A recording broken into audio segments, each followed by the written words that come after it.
বাংলাদেশের ফুটবলে আবারও ফিক্সিং এর গন্ধ। পেশাদার লিগের তিনটা ক্লাবের বিরুদ্ধেই এসেছে ম্যাচ পাতানোর অভিযোগ। বাফুফের কাছে সরাসরি চিঠি এসেছে এএফসি থেকে। ম্যাচে শরীরী ভাষা আর গোল খাওয়ার ধরনগুলোই সন্দেহের আগুনে ঘি ঢেলেছে আরো বেশি করে। যদিও ক্লাবগুলো বলছে ইচ্ছে করে এই ভুল নয়, বরং তাদের সামর্থ্যই এতটুকু।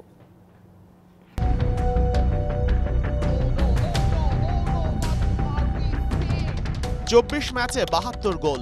দেশের ফুটবলে ফিক্সিং এর গন্ধ। প্রিমিয়ার লিগের ৩ ক্লাব ফকিরের পুল, চট্টগ্রাম আবাহনী আর ঢাকা ওয়ান্ডারার্সের বিরুদ্ধে অভিযোগ। সরাসরি বাফুফের কাছে চিঠি এসেছে এশিয়ান ফুটবল কনফেডারেশন থেকে।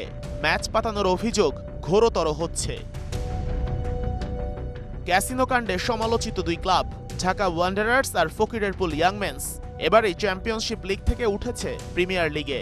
আর চট্টগ্রাম আবাহনী দল গড়েছে একেবারে শেষ মুহূর্তে। তবে সন্দেহ তৈরি হয়েছে স্বচ্ছতা নিয়ে। গোল হজমের ধরনগুলোই সেই সন্দেহের আগুনে ঘি ঢালছে আরও বেশি করে। এএফসির ম্যাচ পর্যবেক্ষকের মাধ্যমেই ৩টি দলের সন্দেহজনক ম্যাচ শনাক্ত করেছে এবং বাংলাদেশ ফুটবল ফেডারেশনের মাধ্যমে তাদের চিঠি দিয়ে এর ব্যাখ্যাও চেয়েছে।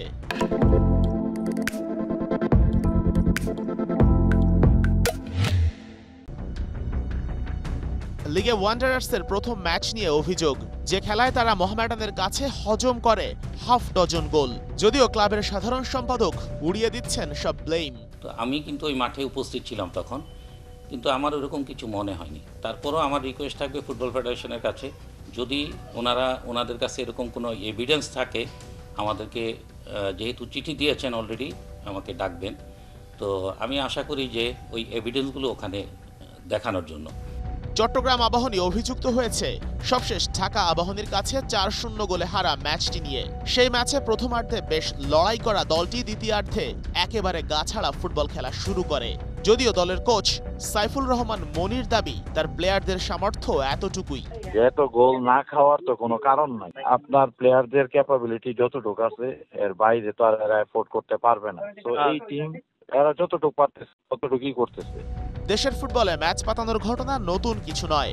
ভারতীয় কয়েকজন কোচিং স্টাফের যোগসাজশে ২০২১ সালে ফিক্সিং এর ফাঁদে পা দিয়ে ফুটবল থেকে নিষিদ্ধ হয়েছিলেন আরামবাগের ফুটবলাররা। আর ক্লাবটাকে প্রিমিয়ার লিগ থেকে ২ ধাপ নিচে নামিয়ে দেয়া হয়।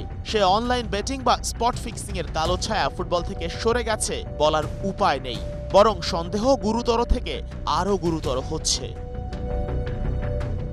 Sheikh Ashiq, DBC news, Dhaka.